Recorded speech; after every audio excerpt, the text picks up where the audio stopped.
Okay, let's unpack this. We tend to think of English as this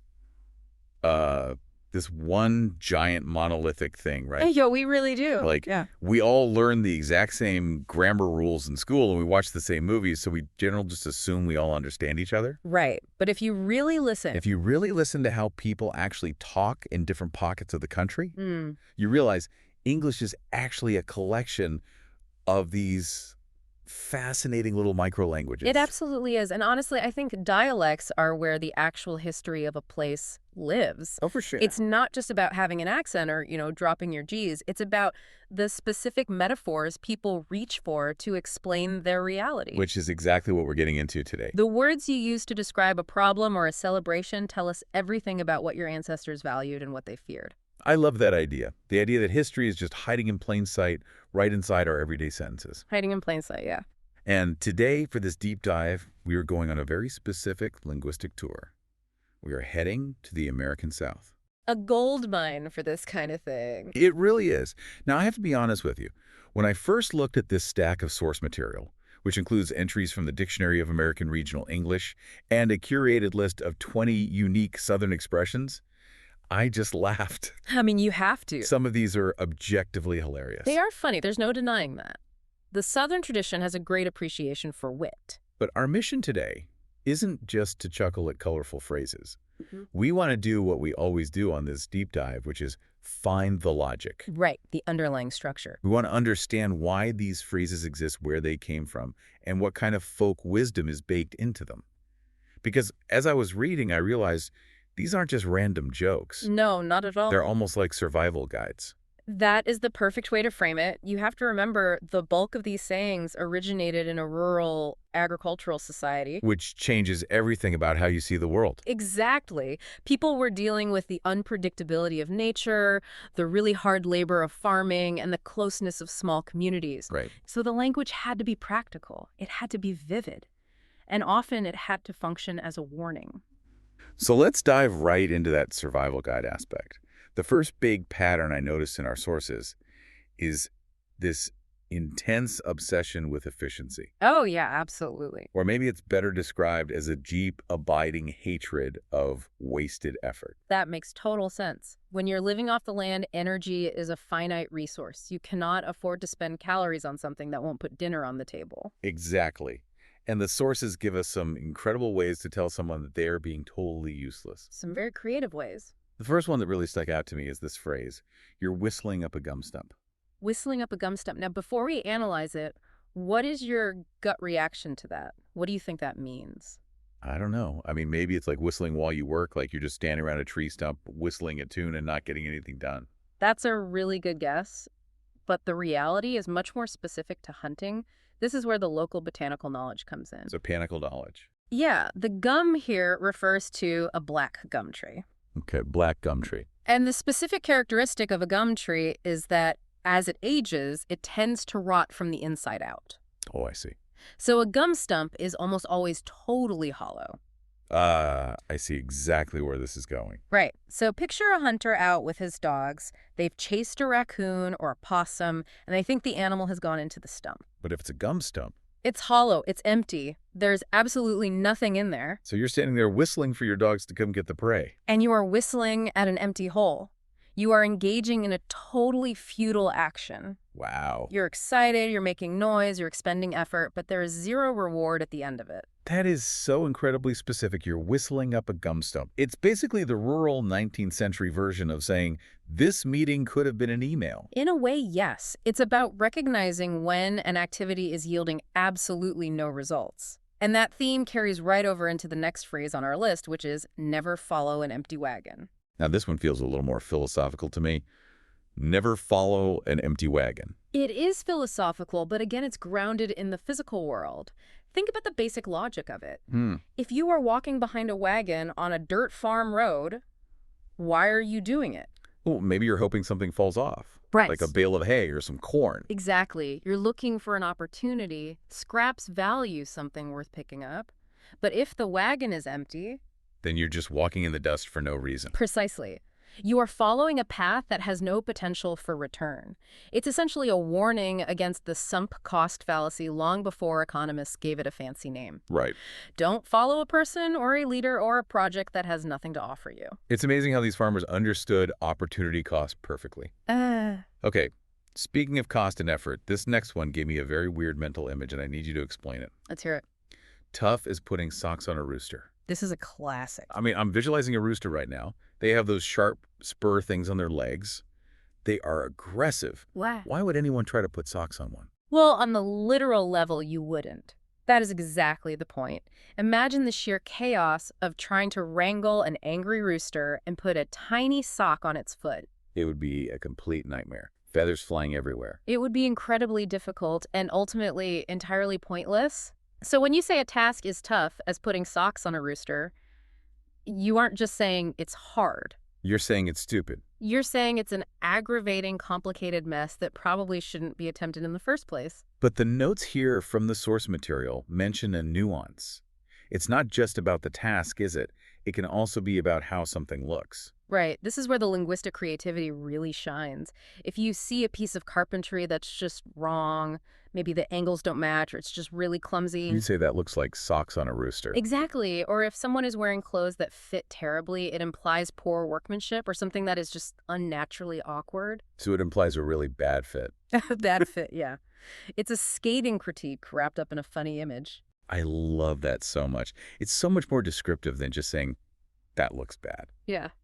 And the final one in this useless category is short and sharp, as worthless as gum on a boot heel. Zero ambiguity there. None at all. If you step in gum or pine resin, it doesn't help you walk. It doesn't protect your foot. No, it just sticks to you. It sticks to you. It collects dirt and it annoys you.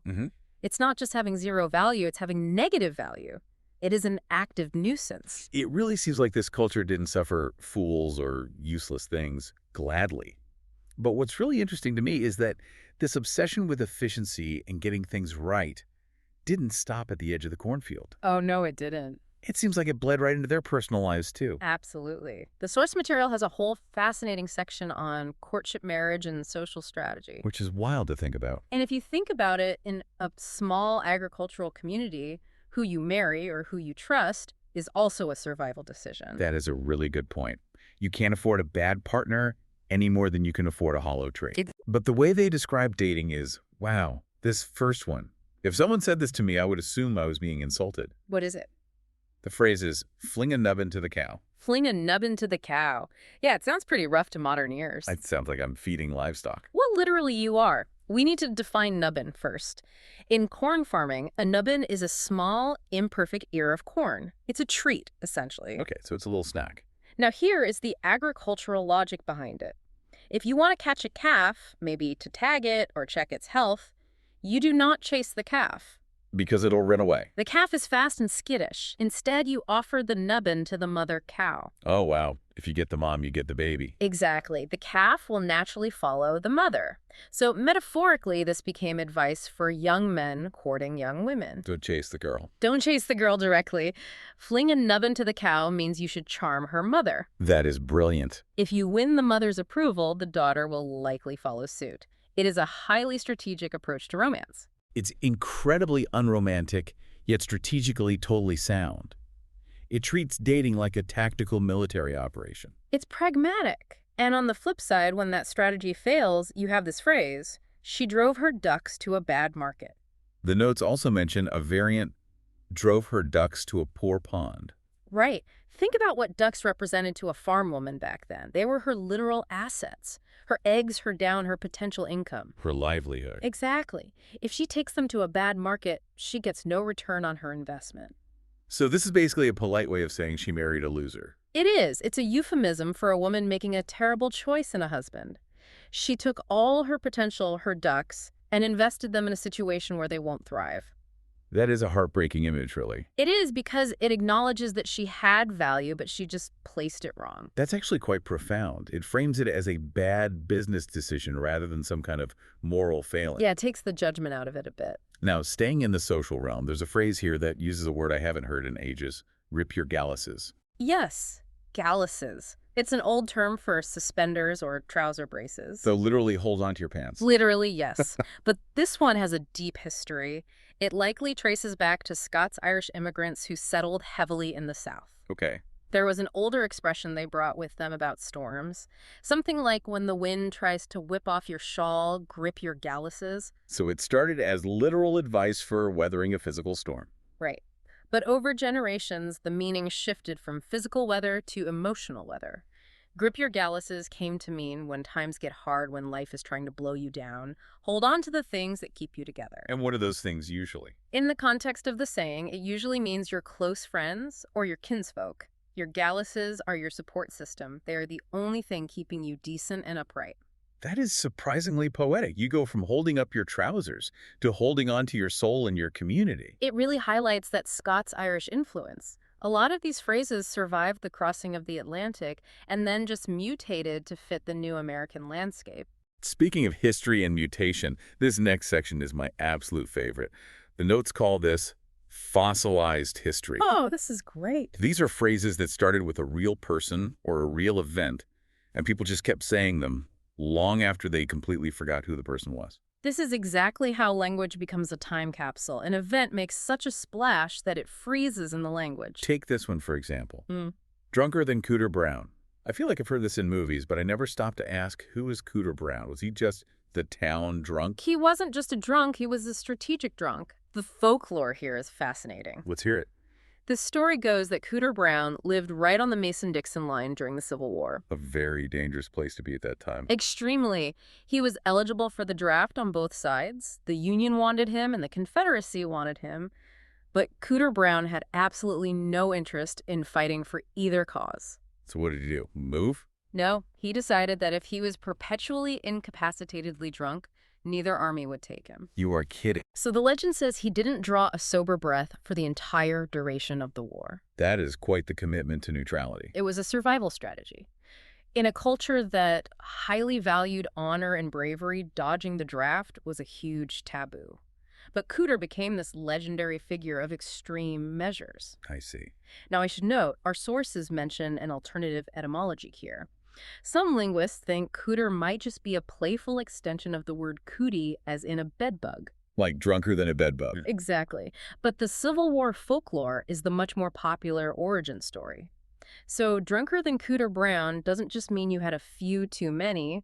It implies a legendary historical level of intoxication. I love that. It's not just drunk, it's conscientious objector drunk. Exactly. Now, this next historical one is even wilder because it connects a vulgarity to a prominent politician. The phrase is, stick with Terry and you'll fart through silk. I know it sounds ridiculous, but this is a masterclass in political messaging. We have to go back to World War II to understand it. Okay, set the scene for us. You have Terry Sanford. Now, just to be clear, we aren't endorsing his politics. Here we are just looking at the linguistic impact of his life. He later became the Democratic governor of North Carolina and a U.S. presidential candidate in the 1970s. Right, impartially reporting the history here. But at this time during the war, he was a paratrooper officer. He's leading men into incredibly dangerous combat. They are scared. They are miserable. And as a leader, he needs to motivate them. Right. Now, the phrase fart through silk had actually been around for a century prior, since the late 1800s. Oh, really? Yeah, it was a very blue, very working class way of describing extreme luxury. It meant you were so rich you were wearing silk underwear. Okay, I get the picture. So Terry Sanford tells his men, stick with me and you'll fart through silk. He was essentially promising them, if you follow my lead, we won't just survive this war. We will come home and live in luxury. That is an incredible promise to make in a foxhole. It is.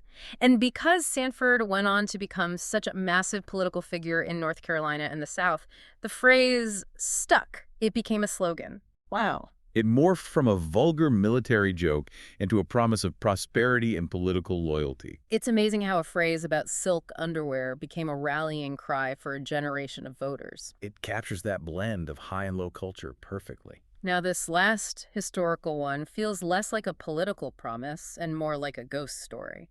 Stay out of a deadening in a thunderstorm. This one is definitely chilling, but again, it's rooted in practical forestry, not ghosts.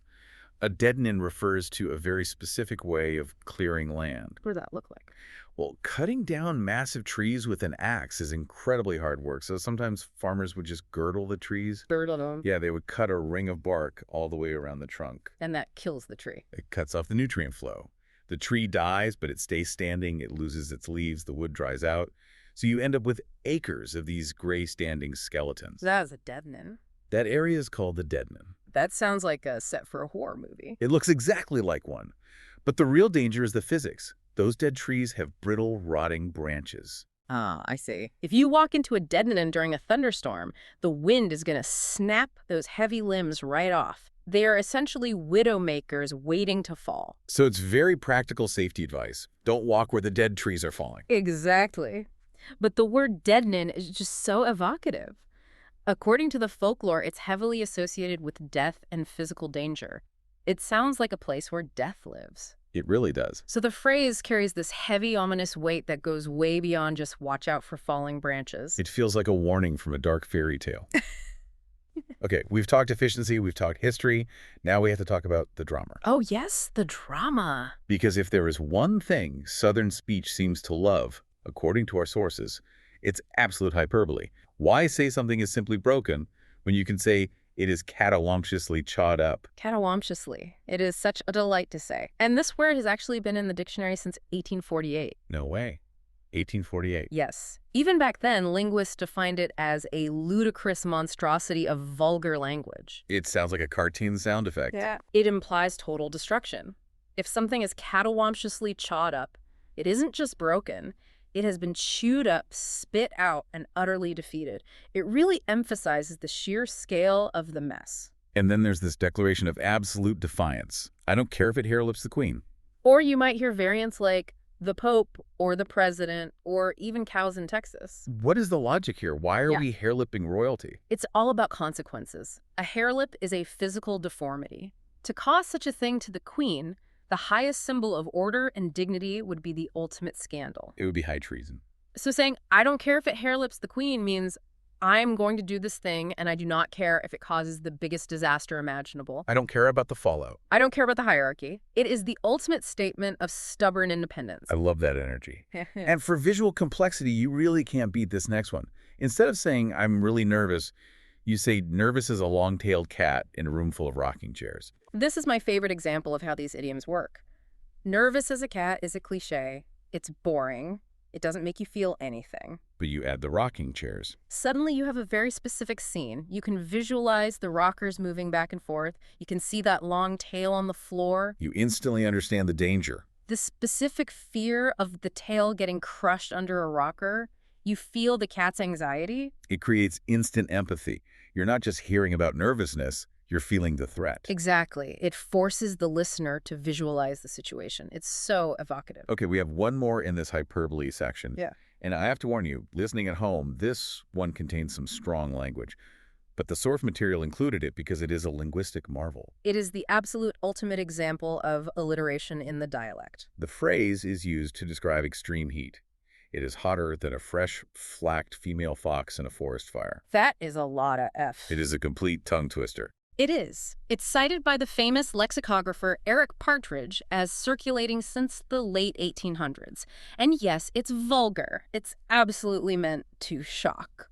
But look at the construction. Right. It's rhythmic. It's poetic in a very aggressive way. It definitely paints a picture. Yeah. A chaotic, violent, incredibly hot picture. It does. It combines sex fire and nature into one explosive sentence. It shows that even when being crude, the dialect heavily values the sound of the words. It wants to have a distinct rhythm. It's memorable. Yeah. I will give it that. Yeah. You certainly won't forget how hot it is. No, you definitely won't. Okay, we're coming down the home stretch here. We have a handful of phrases left in our stack from the sources, and these are short, punchy life lessons. So I want to try something different. I'm going to turn this into a bit of a lightning round. I love it. Let's do it. I'm going to give you the phrase, and I want you to give me the translation, the management advice, if you will. Ready? Ready? Phrase number 1. Let every man skin his own skunk. That means mind your own business. Skinning a skunk is a terrible, smelly job. Don't volunteer to do it for someone else, and don't let them dump their stunk on you. It's about accountability. Nice. Next one. Tote your own skillet. Similar theme here. It means self-reliance. Carry your own weight. Handle your personal matters yourself. Don't expect others to cook for you or carry your burdens. Okay, here's some financial advice. Don't stretch your arms further than the sleeves reach. Do not live beyond your means. Your reach, meaning your spending, should never exceed your sleeves, meaning your actual resources. That is incredibly solid advice for anyone with a credit card. Next, never thump a free watermelon. Oh, this is about gratitude. Thumping a melon is how you test if it's ripe. Right, you knock on it. But if someone gives you one for free, don't test it, don't judge the quality, just be happy with what you get and say thank you. It's the local version of don't look a gift horse in the mouth. And finally, you can't get all your possums up one tree. Patience and planning. Possums are chaotic, they scatter. You can't expect every single part of your plan to come to fruition at the exact same moment. You have to deal with problems one by one. Possum scatter. I feel like that should be on a t-shirt. It's a very forgiving philosophy. It acknowledges that life is just messy. So looking back at all of these, from the hollow gum stumps to the nervous cats and the scattered possums, what is the big takeaway from all these sources? We started this deep dive by saying we wanted to find the logic. I think the logic is that you really have to pay attention. You can't come up with a phrase like nervous as a long-tailed cat in a room full of rocking chairs unless you are deeply watching the world around you. You can notice things. You have to notice the mechanics of the chair, the specific behavior of the cat. So it's a culture of observation. It is, and it's a culture that uses storytelling and humor as a shield. Life on a farm or in a war or paying bills in a poor community is hard. These phrases take the mundane hardship, the empty wagons and the bad markets, and turn them into a shared story. They turn the struggle into something colorful. It turns survival into literature. That is perfectly put. Well, that wraps up our tour of Southern sayings. But we want to leave you with one final provocative thought to mull over on your own. It's one more phrase from our list that we haven't touched on yet, but I think it sums up this idea of observation perfectly. The phrase is, a howling coyote ain't stealing no chickens. Let that sink in for a second. A howling coyote ain't stealing no chickens. Think about the predator. If the coyote is howling, he is announcing himself. You know exactly where he is. You can hear him. He's making a big scene. So he's not the immediate threat. Right. The coyote you really need to worry about is the silent one. The one quietly creeping under the fence while you are totally distracted by the noise. That is chillingly accurate for real life. It's a reminder that the loudest problems, the howling coyotes on the news or in your office, aren't always the most dangerous ones. Exactly. It asks you to look past the loud noise. So as you go about your week, ask yourself, what are the howling coyotes in your life that you're focusing way too much on? And more importantly, what are the quiet ones you might be missing? Stay curious out there. We'll see you the next deep dive.